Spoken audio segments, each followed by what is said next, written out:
মাফ করলে একটা আলাদা শান্তি আছে ভাই। আপনি মাফ করবেন, দেখবেন আপনি দিন শেষে ভালো পাচ্ছেন। আর আপনি খালি ভাববেন যে আমি প্রতিশোধ দিব, ওরে আমি দেখে ছাড়বো, রিভেঞ্জ নিয়ে ছাড়বো, আপনি প্রতিশোধের আগুনে জ্বলে পড়ে ছারখার হয়ে যাবেন। So you have to forgive everyone from your heart. মন থেকে মাফ করবেন, হৃদয়ের প্রশান্তি দান করবে। একজন আওয়াজ দিয়ে বলেন, তিনি কে? মাফ করা শিখবো। আর যুবকদেরকে বলবো, তোমরাও মাফ করা শেখো। বেঈমানদেরকে তোমরা আল্লাহর জন্য ছেড়ে দাও, আল্লাহ ওদেরকে দেখে নেবে ইনশাআল্লাহ। যারা প্রতারক, যারা বিশ্বাসঘাতক, যাদের কথা কাজে মিল নাই, এদের সাথে কোনো সম্পর্কের দরকার নাই, এদের জন্য আল্লাহ একাই যথেষ্ট। ঠিক কিনা বলেন যুবকেরা? আমরা তো বড় মনের মানুষ, আমরা তো ব্রড মাইন্ডেড পার্সোনালিটি বিলং করি, আমরা মাফ করে দিব, বাদ বাকি আল্লাহ ভরসা। ঠিক কিনা যুবকেরা?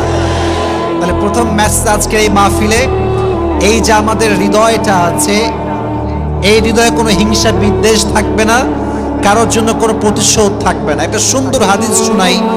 নবীজি বলেছেন, আমার জীবনের সবচাইতে বড় আমল কি তোমরা জানো? সাহাবা একরাম বলল, ইয়া রাসূলুল্লাহ, বলেন কি আমল যেটা সবচেয়ে বড় আমল? নবীজি বলেন, কোন তাহাজ্জুদ নয়, এটা কোনো দান নয়। ইন ইসতাতা'তা আন তুসবিহা ওয়া তুমসিয়া ওয়া লাইসা ফি কলবিকা গাশশুন লিআহাদিন ফাফআল যালিক ওয়া যালিকা মিন সুন্নতি ওয়া মান রাগিবা আন সুন্নতি ফালাইসা মিন্নি। নবীজি বলেন, আমার জীবনের সবচেয়ে বড় সুন্নাত আমল হচ্ছে তুমি এক রাত কিংবা একটা দিন এমন ভাবে অতিবাহিত করবে যে তোমার হৃদয়ে কারোর জন্য কোনো হিংসা বিদ্বেষ থাকবে না। এটাই আমার সবচেয়ে বড় আমল। সুবহানাল্লাহ পড়েন আপনারা। একজন সাহাবী যে সবাইকে মাফ করে দিত, নবীজি তার ব্যাপারে দুনিয়াতে তিনবার জান্নাতের সুসংবাদ দান করেছেন। রংপুরের ভাইদের সুবহানাল্লাহ তো আসতে তো হইতে পারে না, জোরে সোরে সুবহানাল্লাহ পড়তে হবে তো। এজন্য আজ থেকে মাফ করব। রাজি আছেন তো ইনশাআল্লাহ? আল্লাহ আমাদেরকে এটা বোঝার তৌফিক দান করুক, পড়া আমিন।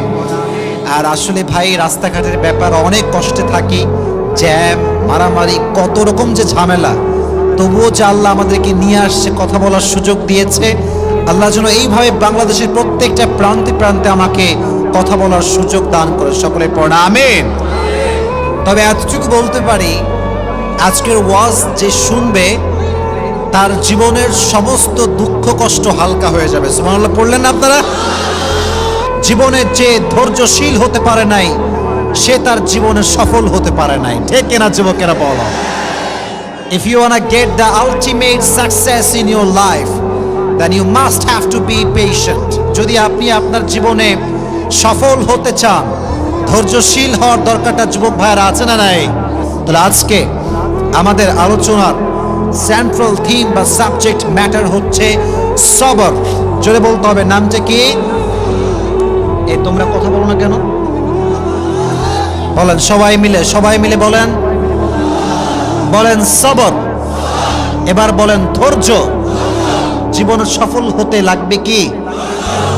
বলবেন হুজুর, এটা তো খুবই কমন ওয়ার্ড, সবর তো খুবই একটা ফেমাস শব্দ, সবাই জানে সবর করতে হবে।